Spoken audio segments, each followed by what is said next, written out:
Welcome to There's a Lesson in Here Somewhere, conversations with interesting people with fascinating stories to tell and from which we can draw important lessons. Here are your hosts, Jamie Serino and Peter Carucci. Hello and welcome to There's a Lesson in Here Somewhere. I'm Jamie Serino. And I'm Peter Carucci. And we're here today with Michael Hickens, a former Wall Street Journal reporter and founder of the CIO Journal, actually, and an author since 1991, written a bunch of books and novels. And he's recently written a book called The Silk Factory, and that's what we're going to talk about here today. It delves into Michael's history. Thank you, Peter. And it intertwines with the Holocaust, and it's really an amazing story. So we're going to dive into that. Michael, thank you for joining us today. Well, thank you guys. Thank you, Jamie and Peter, for having me. I'm really excited to talk to you guys. It's funny because you say intertwined, and that's really a good way of describing what happened. I've come to find after the book has been published, and I've gotten a lot of really positive feedback about it. It resonates with a lot of people in my generation, which is that our parents went through the Holocaust and then, told us almost nothing about it. And so it's kind of been up to us to discover, in a lot of cases, the roots of the trauma that we've felt and not even really had a sense of, like, why am I so damn angry? My life's pretty good.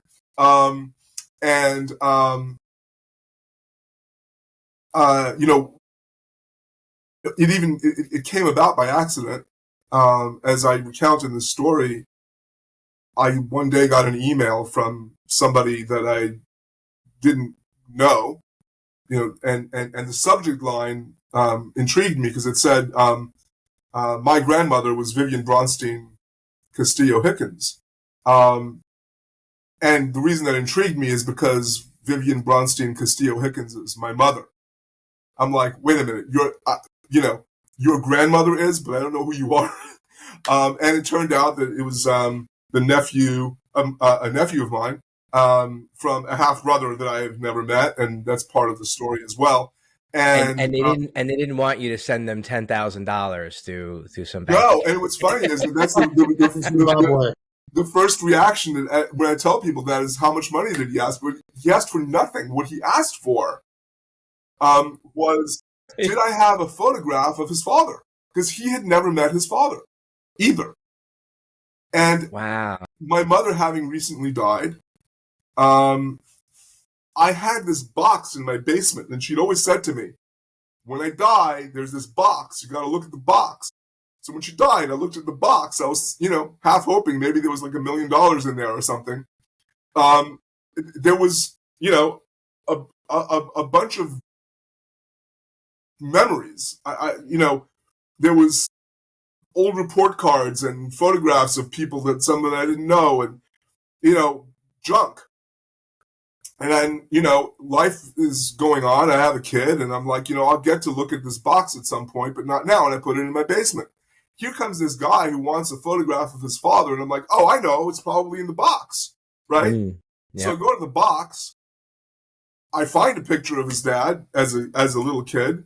But I also find these incomprehensible clues. Photographs of road signs of places I've never heard of. Like, who takes a photograph of a road sign unless it's meaningful, right? Meillon in France. A picture of a guy in a mayoral garb signed, to Max with friendship. But I've never heard of this guy. And Max is my father's name. So I'm like, what is all this stuff? And so I send Louis, my newfound nephew, the photograph that he wants. But in the meantime, I'm like Googling all these places and names. And I'm trying to find, I find a business card with an Astor Place address. And it's got, one of those old New York old New York phone numbers, with a Murray Hill 4375, right? I'm like, wow. What is this? And it's obviously, my father's maternal grandfather was Edward Kupfer, and this was a business card for someone with Kupfer as the last name. So I'm like, oh, this must have been a cousin. Again, I didn't know we had cousins in New York. So I'm like Googling, and I don't find a Kupfer in New York, and I kind of broaden the search, and I find a website for the Kupfer silk factory in Ansbach, Germany.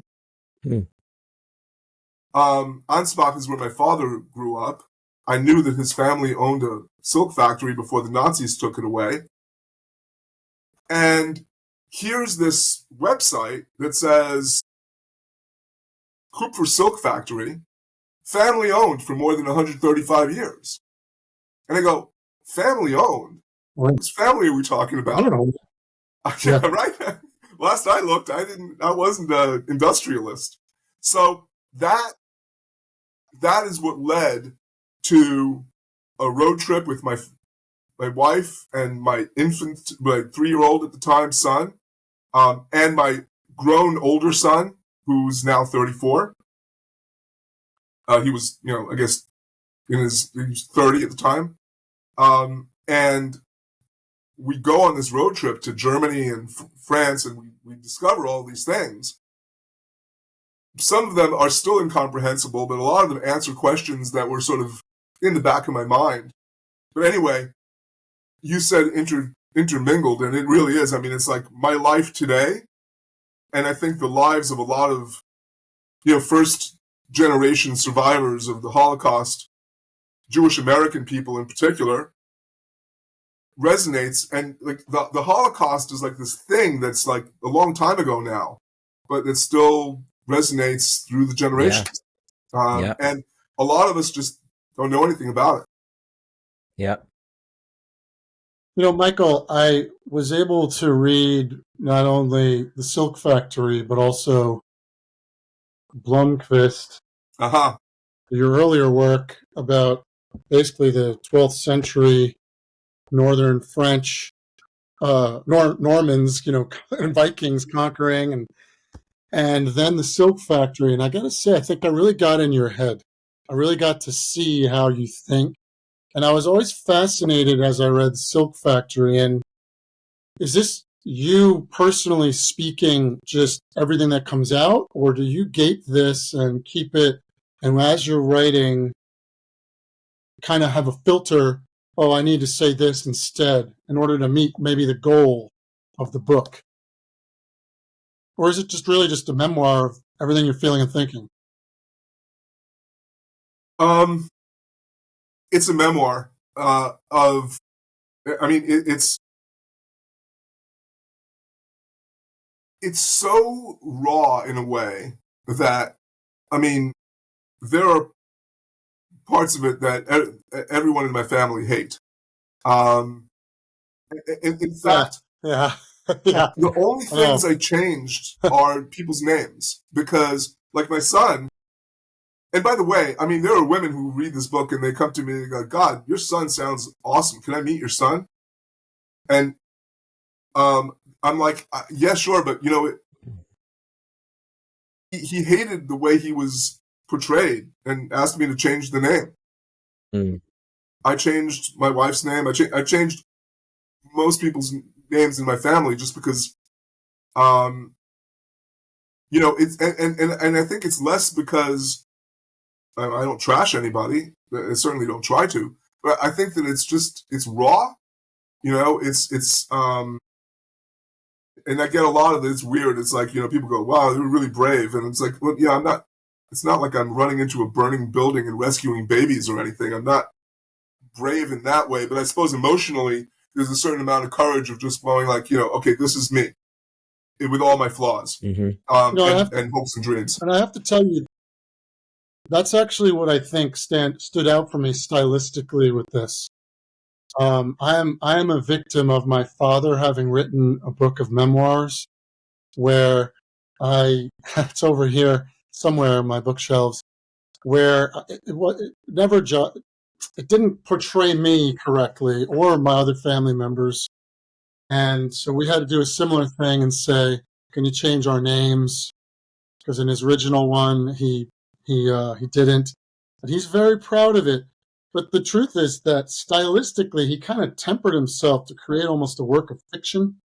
And what I found in the Silk Factory is you are, forgive my language, but balls to the wall, like expressive, and it's very much like a French Impressionist painting to me.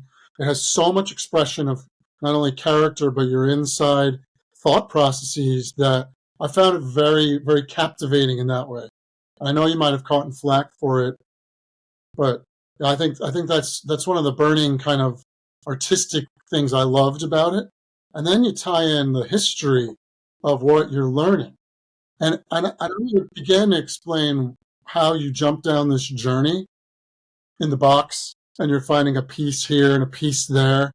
I know you started to explain it already, but I don't want to ruin the plot there for anyone. But what winds up happening that you find yourself in the middle of Ansbach, Germany, with your wife and I just want to know what happened right then. You're in the middle of Germany. How the heck did this happen? How the heck did you wind up in the middle of Germany? You just like, let me find this old business card and bam, you're in Germany? The spark was that website for the factory, right? So I wrote to them, I emailed them, and I was like, hey, this belongs to my father, and I would love to come visit. And I acted very, like, I didn't act like, I lived in France for 12 years and, I'm very conversant with Europe. I was very much like, gee, I'd like to take a trip with my family and visit, kind of very innocent. And it was, I didn't have any thoughts about any specific goals other than I had one goal, right? I wanted to see, because my father talked about the factory to the extent that he said that, I knew he had that, right? And I knew that he lived there. And I wanted to see where he lived. I wanted to visit the apartment. And, this is in the book as well. It's like, it's a 3-story building. And next to it is an annex that is the manufacturing part of it. But the 3-story building, ground floor are offices, second floor offices, third floor living quarters. And the woman who responded to me even says, oh, the president of the company still sleeps in the house. And my daughter says to me, didn't she mean your house? But like, I wanted to see that. And so, and they were very courteous. They were like, sure, come visit. When would be good, And so I planned this trip where I also reached out to that mayor. There was a picture of a mayor, and I found out who it was, and it turns out his grandson has the same name as him and was the former communications officer for the biggest city in the region of that town. And it was where my father was in a concentration camp in France. And what I learned is that that mayor was able to find homes in this town of 600 people. 600 people. They hosted close to 2,000 Jewish refugees. Wow. And it struck me, when I was writing the book, it was Trump's 2016 to 2020 term. It was 2019 when I went, and he was just saying America is full, no more immigrants. America is full. And I'm thinking, we're saying America is full, and here this town of 600 people is hosting 2,000 refugees, so they don't have to be in these horrible concentration camps where literally if you went out at night and you slipped and fell and you were elderly and you fell face forward in the muck, you would drown because you couldn't you couldn't get up, and you were drowning in the muck. So you know, I visited that guy, the grandson of that, who was unbelievably welcoming. But when I went to Germany, I was really hoping to love Ansbach. You know, I mean, what little my father had talked about, it was, you know, a charming little town. And it's still a charming little town. And I really wanted to fall in love with it. But there were no markers whatsoever of Jews ever having lived there other than, so there's this thing that they have in Germany called Stolperstein, which are literally called German for stumbling blocks. And they're these little bronze plaques that you can buy and place in the sidewalk in front of a house that would say, you know, these people who were Jewish lived here before. And it's kind of a way of marking, of acknowledging something, right?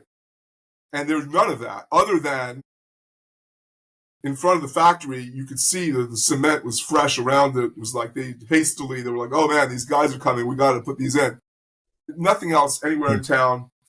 The synagogue is boarded up, and there's just,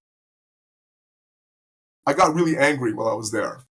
But while we were there, my wife was like Googling, and she said, there's some people who've written an article about your family. And I was like, you know, that can't be. And she's like, well, how many Hirschkins were there in Ansbach who had a silk factory? And I'm like, what? And so there are these historians in Wiesbaden, which is another city north of Bavaria in Germany, who were doing articles about people who were deported from Wiesbaden. And as it turns out, members of my family, my father's mother included, went to Wiesbaden from Ansbach and other parts of Germany because Wiesbaden was seen as more of a Jew-friendly city. And, you know, they got deported too. But the difference in Wiesbaden, I talk about this as well, is that there are 3 different memorials. There's like a very much like the Vietnam War memorial type of thing, a sort of long wall with names of people who were deported on plaques, and then there's a memorial by the train that was taking people to Auschwitz, the train depot, and then there's a memorial in the town hall that rotates exhibits, and they're very personal little vignettes. The larger memorials are breathtaking, literally. Like, I found myself almost blacking out. And I couldn't remember my own family's name. Like, I'm looking at this wall, and I'm like, what's their name again? Yeah. Like, it was just too much. So your family had this factory, and then your father then was put in a concentration camp. So then I'm assuming the Nazi party then took over the factory at that point. Yes. Okay. And so then... Well, actually, no. What happened is that my father and his sister had to give their shares to my sister's my aunt's ex-husband, my father's sister's ex-husband, who was not Jewish. So... Okay. And then the deal was, after the war, they would patch things up again or whatever, right? But it didn't work out that way. That's part of the plot of the story, is sort of what happened to that. But my father was then left Germany and was arrested in Belgium and put in a concentration camp in France. because that mayor was organizing a way for Jews to get out of the camp, my father was able to apply for visas. He ended up going to Cuba with his first wife and their son. And from Cuba, he emigrated to the United States.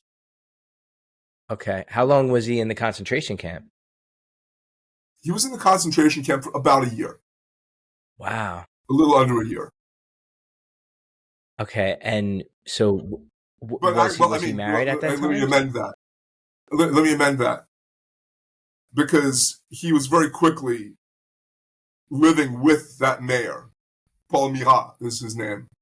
And, or was his name. And he was able to leave the concentration camp and live with Paul Mirat. But they were in Meillon for a little under a year. Okay. And so then he's in the US, and now then, he's, and you don't have to delve into too much detail. People will read the book, but now he's like, okay, well, how can I get, the war's over, how can I get my factory back? And he's not able to get it back. Well, I mean, that's part of the mystery that's lost in the sands of time. But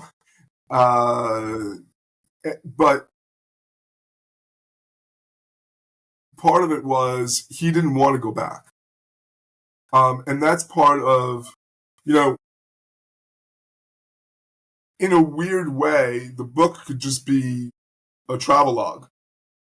Mm-hmm. It's the story of me, my wife, and my children traveling through Europe and learning all these things about our past. But it's also about my relationships to my wife and children and how they're damaged by my, let's call them neuroses, my anger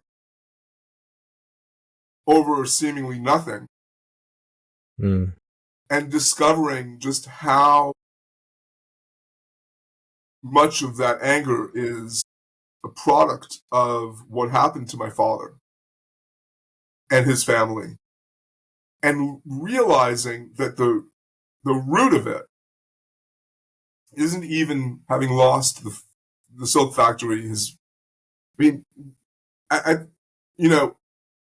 It's weird because we tend to see pictures of Holocaust victims as either they're really, really old or they're children. Those are the pictures that we receive, right? My father was in his 30s. So he had a whole career, right? I mean, he'd gone to university. He had built up this factory that his grandfather had created, and all of a sudden he's got nothing. But that's not the fuel of his anger. The fuel of his anger is that they killed his mother. And not only did they kill his mother, but she was killed in a mass grave, no date, and the Nazis, and one of the things that the historians in Wiesbaden did was they brought me to the archive, and I saw a lot of firsthand documentation, and they're like documenting exactly how much money they're taking from her account on any given day for whatever tax reason that they can invent, including, they charge her for the trip to Auschwitz, but they can't be bothered to write down the date that they kill her, because she's in the cattle car. They march them out into the forest. Maybe some of them they gas, and some of them they shoot in a pit. We don't know. Yeah, and that's the thing that I realize drove my father crazy. And I mean, I use the word advisedly, because in many ways he was a normal, affable guy, but there was always beneath the surface a fury that I never really understood, and that I I housed in here. Yeah. Yeah, and that's one of the things I love about the exploration in the book is the idea of intergenerational trauma. And and so your father had to deal with the trauma of losing his mother, and then that anger of how he lost her. And then now you're talking about you dealing with that. Without even realizing what it was. Yeah, and then you're discovering that in this trip. So, so there are a lot of people out there that deal with that in a lot of different ways, and the Holocaust is a huge example of that. Could you talk a little bit more about that intergenerational trauma? Yeah, I mean, it's funny because before I started writing this book, I'd never heard the term or knew that existed. Mm. But we almost genetically pass along significant trauma that we incur to subsequent generations. And I mean, I hope that I've caught it early enough that I spare my son that anger and that incomprehension about what that anger is about. I think that, and I think there's a lot of resonances for our society in many ways, whether it's African Americans or Native Americans or Japanese who were interned, where, we're not very good at making amends as a society. And one of the things I found, and the reason I was talking about Wiesbaden and the memorials, is because,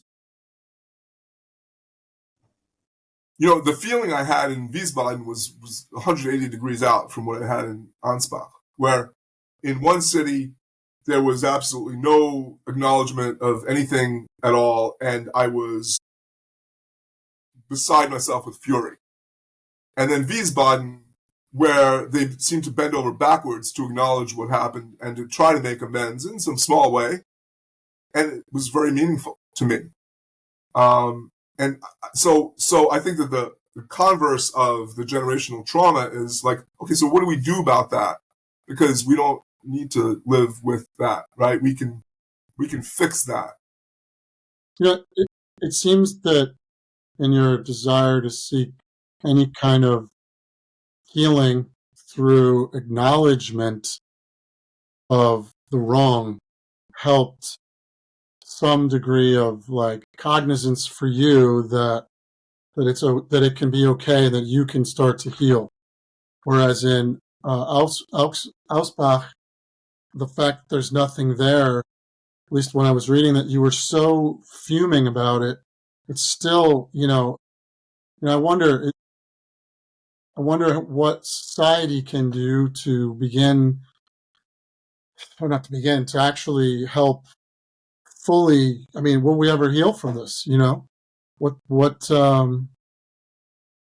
I just said a lot of stuff there, but I was really fascinated by your desire for acknowledgement of what happened in this. Elspa, they did not, and Right. Wiesbaden. Yeah, Ansbach and Wiesbaden. You're doing a good job there. It began to heal you a little. At least I read that. I felt that. You know what I mean? Even still in Wiesbaden, you were still like, it's just a little bit, but it means some, I mean, Wiesbaden was good, and then going to Meillon and realizing, meeting the grandson of that mayor and the incredible humanity that he displays. Yeah. And yeah, there's some pretty interesting photographs in that book as well. The humanity that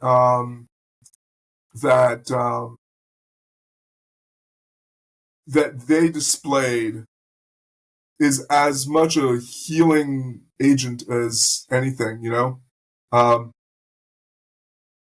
I also, you brought up Blomquist, and I'm like, what is the commonality between Silk Factory and Bloomquist, and in both there's kind of the question of faith, right? Because Bloomquist, the narrator, is bereft because his religious tradition has been destroyed, right? The Norse gods have been vanquished by Christendom, and so he's and because it's an epic adventure, they're running into all these different people with these different faiths, and he's trying to find one that corresponds to his personal belief system or something, right? Yeah. And my father had had been very religious at one point in his life. But when I was growing up, he wasn't at all. We didn't, we didn't keep kosher. We didn't keep the Sabbath. There was, the high holidays we observed, and Hanukkah for my sake, and Passover. But that was basically it. And he died when I was very young, so I was 15. So we never had a chance to really have those conversations, like, Dad, why did you stop being a practicing Jew? And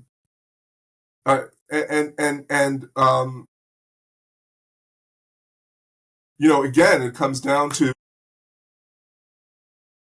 what happened to his mother.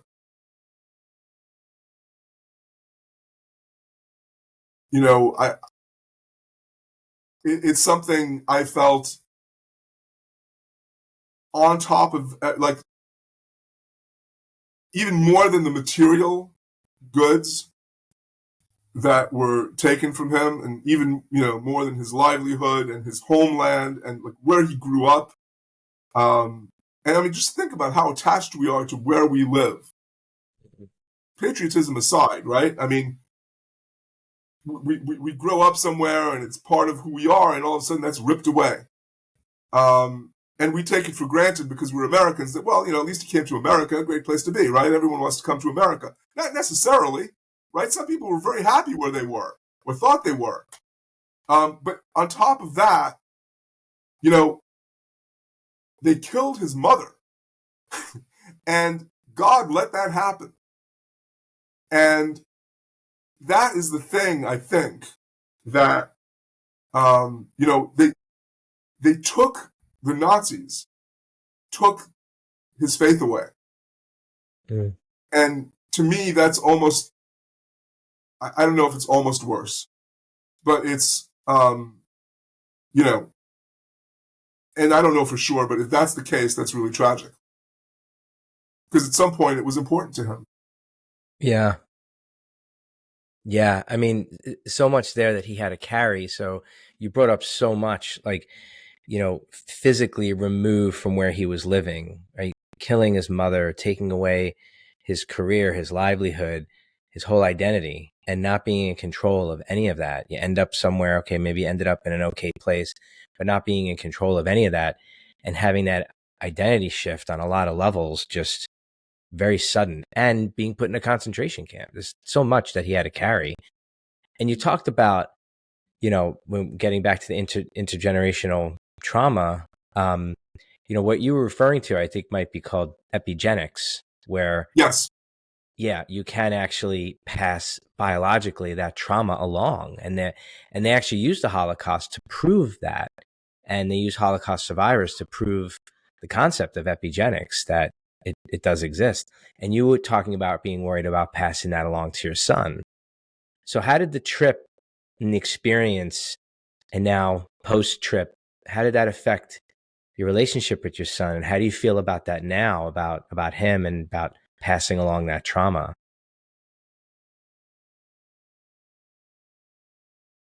Well, It's interesting to me that I've been married to non-Jews.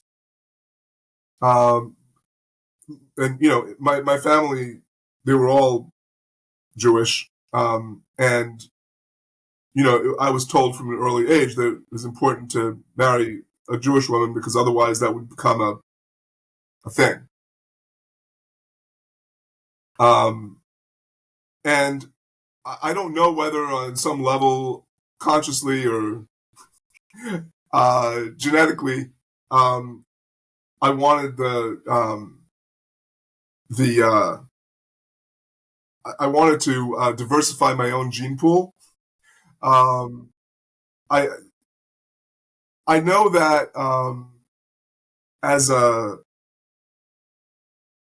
father, it became really important to me to become more self-aware and to change my behavior and to be less like my father in certain ways. Consciously, Yeah, right? I mean, it's funny because my dad used to say to me when he would get really mad at me for whatever reason, he would say, my father would have slapped me, which was terrifying because occasionally he would spank me. And on one occasion he did slap me. But, I've never, we don't spank Max. But there's an episode in the book that I won't spoil, but, I try to, I've tried to consciously mitigate that, with Max. And I hope that I'm not passing that trauma along to him. But, he was 3 when we went on that trip. So a lot went on in his life before that. But, it's interesting. When we were in the factory, so we get this tour of the factory. And it's, me and Carol and my older son, Catfish, and Max in the stroller. And as we're getting the tour and as it becomes clear that the guy so the tour is given to me by the CEO of the current CEO of the company.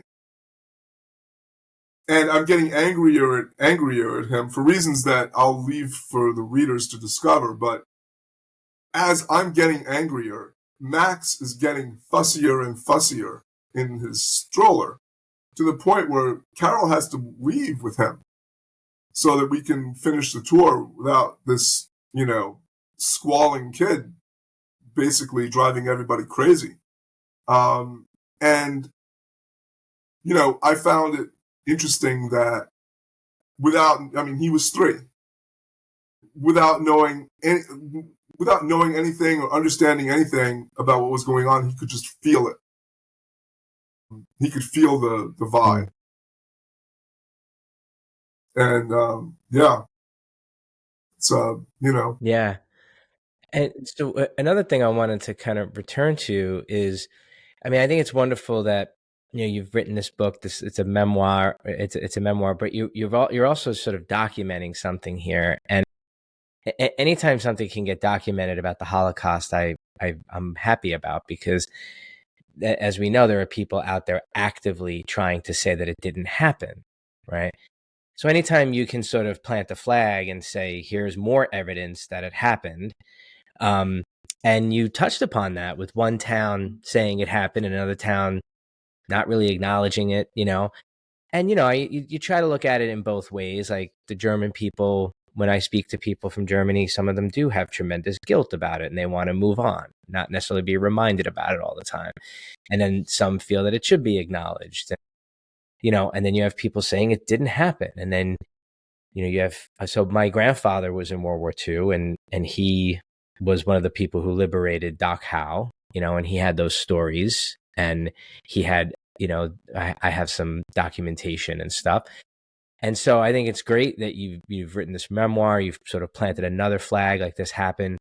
Can you talk a little bit more about that? Like you did talk a little bit about it in terms of comparing the two towns, but anything else like in your experience where now you feel like I have this sort of evidence, and there are people out there trying to say it didn't happen. Like what are some thoughts about that?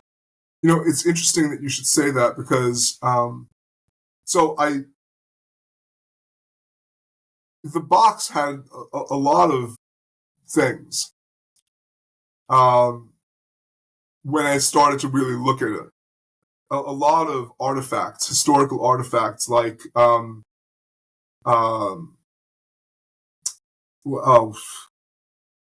can't now think of the word in English. I know it in French because it's in French. It's a document. Basically, said it's like a hall pass for checkpoints, and it basically there are these.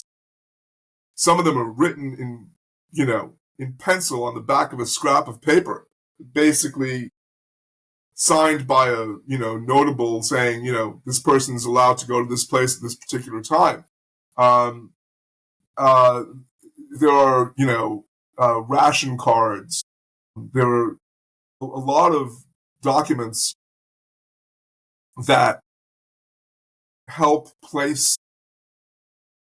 those events in a particular time. And I have a very good friend who lives in France, who's French. He read my book, and we met up for lunch one day. I was visiting about a year, after the book came out. And he said, you missed a really great opportunity to really go in depth and talk about each one of those artifacts. And I was like, well, I didn't want to slow the narrative down. And he's like, well, you should blog about it. So I did. I for about a year, I wrote a different piece about a particular artifact, whether it was like something to do with there's a letter from the prefect saying that my father's wife was not allowed to travel from the concentration camp to the house where they were living in Meillan. She had to go back. My father could stay.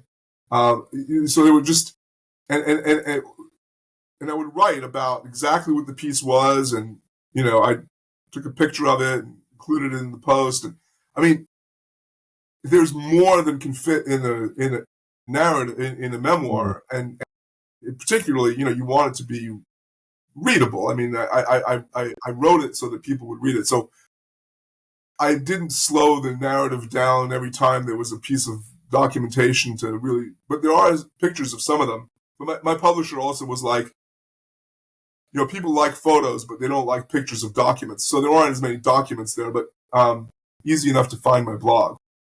But it was part of what I wanted to do was to counter the narrative of denial, Yeah. and just without explicitly saying, hey, deniers are full of it, but just to basically say, you can't deny this because I've seen exactly. it.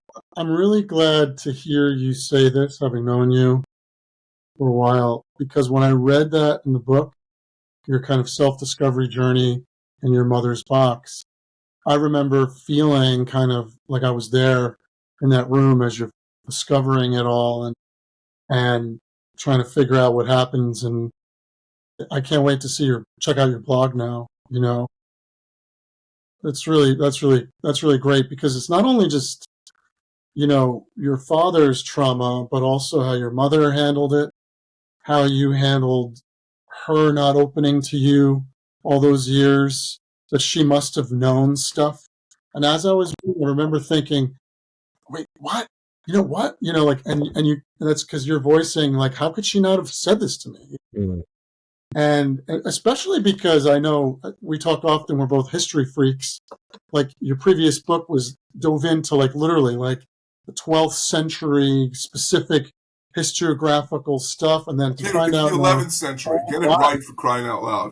11th, yes, 1057. I know. I know.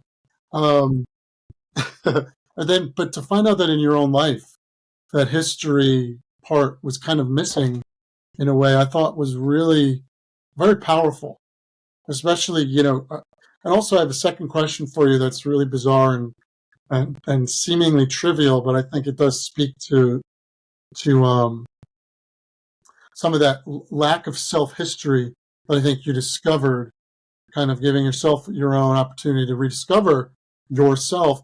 Second to that, which I would love for you to talk about, that kind of history and your personal history, is I remember that you named your son in the book Thurman. And I remember the reason why. Is that okay to break this? Can you explain that to us? Well, yeah. So my older son's name is Catfish, and the reason I named him Catfish in real life is because, well, I was living in France. His mother was French. Our relationship was, doomed from the beginning. So I wanted to make sure that he had something indelibly American about him. And I, as a lifelong Yankees fan, I was just, Catfish Hunter was a favorite of mine. Not my favorite, but among my favorites. And the reason I say not, and so I convinced his mother that, so I'm a Taurus, not that I'm really into astrology, but I'm a Taurus, she's a Pisces. Catfish is, as everyone knows, like amphibian, right? Can live outside the water. Bottom feeder, one of the oldest species on Earth, a survivor. So I convinced her that this was a good name because of that. And yeah, he's also a baseball player, but really, this, right? And she bought into it. My favorite baseball player of all time is Thurman Munson. But the French cannot pronounce the TH. So he would have been Thurman. See, they call him Catfish, right? Fortunately, he's a big, strong kid, never really had to worry too much about being teased about it. But they pronounce it correctly, pretty much. But Thurman would have been like torture. It would have been like condemning him to a lifetime of no one ever being able to pronounce his name. So I didn't name him Thurman after Thurman Munson. But when he, asked me to change his name in the book, I changed it to Thurman, and I added in how difficult it was for the French to pronounce, which is probably the only invented part of the book. But it compensates for the fact that there's a section that I had to take out where he talked about how at one point, as a grown-up, someone in a bar said to him, were your parents like drunk when they named you? And he had to resist the temptation to beat them to a bloody pulp. And since I had to change that, I changed it somewhat to be Thurman. Did I answer your question, Peter? Yes, I love that. Especially, he was my favorite player when I was a little kid. I'm a Mets fan, loving Thurman Munson. And, my baseball card collection, all that. So now that's cool. Now the history that you find yourself uncovering as you're going through this helps you. Did it help you heal? I think so. I mean, it's not so much that it helped me heal, which I think it did. It helped me get more in touch with the roots of my behavior in a way that allowed me to change it. Because it's one thing to understand something on an intellectual level, and it's another to allow it to permeate you in a way that allows you to actually, because no one goes in, well, I didn't go into a situation being like, gosh darn it, I'm going to lose my temper right now. You know what? In about a half hour, I think I should lose my temper. That's not how it works, right? Like, you're going to doop, bam, you lose your temper. Like, you, and to learn what is underlying your own psyche in a way that an insignificant incident can cause you to lose your temper. I find that I'm losing my temper much more rarely, let's say. I haven't achieved, perfect equanimity yet, but I'm getting there. Yeah. So the trip and the experience seemed to like resolve certain things that were bothering you, I guess, and some of which it seems you knew, and maybe some of which you didn't quite know. So it was certainly therapeutic, but I guess, if you have any advice for people that you think may have intergenerational trauma or just something that's unresolved for them, besides telling them to take a trip to Germany or something like that, like, do you have any other advice for someone to, have a therapeutic experience like the way you did? I did one thing, at the end, towards the end of her life, my mom came to live with us, and I probed her with questions, and I recorded them. I recorded her answers. And I would urge anybody who's got any relatives who are still alive, who experienced the Holocaust in any way, even if they were kids at the time, ask them about it and record it. And the reason I say record it is because a lot of what my mother said, I didn't hear because the previous thing she said was so shocking that I was still processing it while she kept talking. And if I hadn't recorded it, I wouldn't have heard the next part, It's like, I'm lucky because I'm a writer, I wrote a book, I had this recording that I could kind of refer to, not about anything specifically related to my father, but her own experiences, right? So, Yeah. Because she happened to live in France too during the war, right? So there are layers to this, but having access to that, I would say, absolutely, really, whether you're a writer or not, record those conversations because you're sure to capture what is said and hear it again. And if you're a Holocaust survivor, tell someone, tell your family, talk about it, overcome the reticence. And what I think for a lot of people is the survivor's guilt, right? Get over that, because otherwise what you're doing is you're just passing it along, and people aren't understanding what's at the root of it. Wow. Yeah, that's really powerful. And that's great advice. I think that's a pretty strong way maybe to conclude here. Is there anything else that you'd want to add? Anything else you'd want people to know? And Peter, if you have any other questions as we look to conclude. I just want to say I'm really grateful for the opportunity to have this discussion with you. It's really cool. We call this "There's a Lesson in Here Somewhere," and really, like, there are so many lessons just in here. So we're just really grateful you were able to join us. Well, I'm really grateful to you guys for hosting me and asking me such thoughtful questions. And I just have to say that there's a lot of internal conflict involved in sort of approaching this topic. I mean, this is something that we barely touched on, for instance, which is the whole concept of financial remuneration. And there's a guilt element to that as well, which is like, am I just trying to, get my hands on some reparations?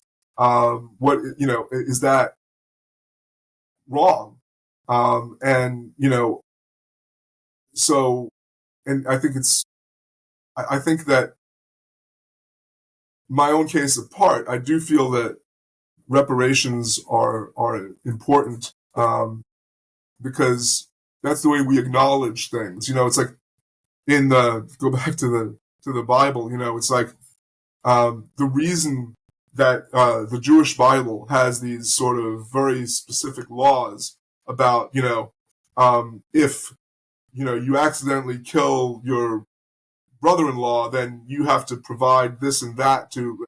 It's because before that it was chaos and there was blood feuds, and these people came along and said, no, look, we're going to quantify this, right? And it's like, okay, it doesn't make up for your emotional loss, but it makes up for your loss of income, for lack of a better word. But I think it's a way also to acknowledge what happened and own the behavior. Yeah, exactly. And it is a way that you can atone, right? Yeah. You as the perpetrator. So I say that because as Americans, and I said this earlier, we're not very good at this, but it's like, and it's being discussed now. What does the United States owe African Americans? And I don't know what the answer is, but I know the answer is it's something.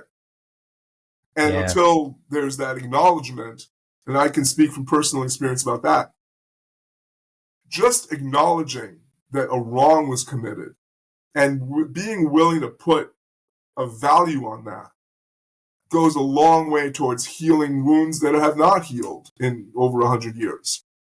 Yeah. Yeah. Putting a value on it. That's a good phrase. All right. Well, Michael, thanks again. And thanks everybody for joining us. Michael Hickens, The Silk Factory, Google that. Check out Michael's blog as well for all of those things in the box.